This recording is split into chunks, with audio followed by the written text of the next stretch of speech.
Salutations, my Legion of Doom. I'm your Time Lord wannabe, the Brainstormer of pop culture. So, this is simply a side project as I work on other videos. I remember the movie Bloodshot and I thought it was fine. I'm in no way saying I can make a better movie, and I'm aware there's a lot of things that go into making one.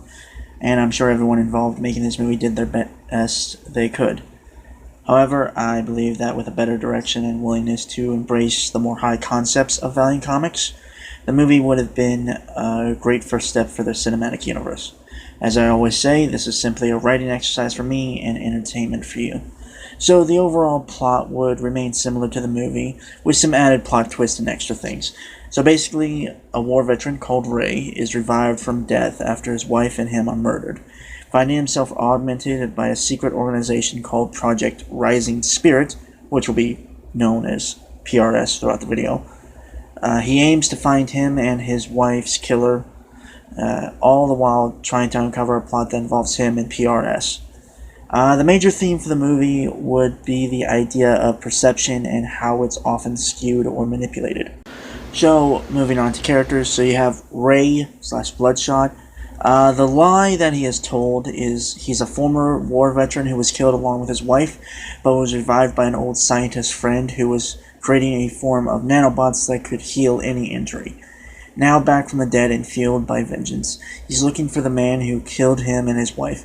Unfortunately, he must deal with the possibility that the killer is trying to steal the nanobots that made Ray the unstoppable soldier he is now. The truth is, he is a John Doe soldier that couldn't be identified, and his body was recovered by Project Rising Spirit and was injected with the latest model of the Bloodshot nanobots, becoming a professional assassin for PRS, having his memory wiped every time he's killed a target. And it's been like that for 3 years now. As soon as you find out, he feels he has to make it right. Moving on to Dr. Emil Harting.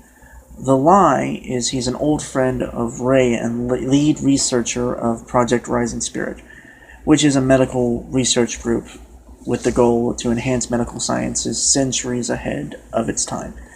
This started with the nanobots meant to heal any injury, and to save his old friend's life, he used them on Ray, bringing him back. Now he's adamant on helping Ray get his revenge.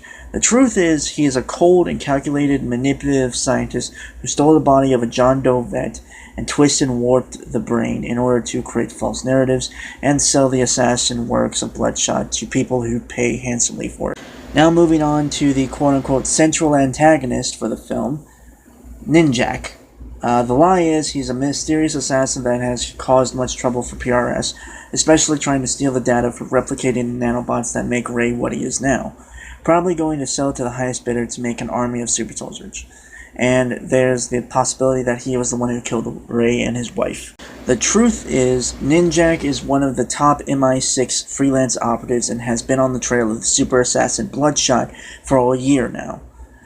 He's been building up a lot of evidence against PRS. After finding out what was done to Bloodshot, Ninjak resolves to try and break through the brainwashed soldier. However, that does prove more easier said than done.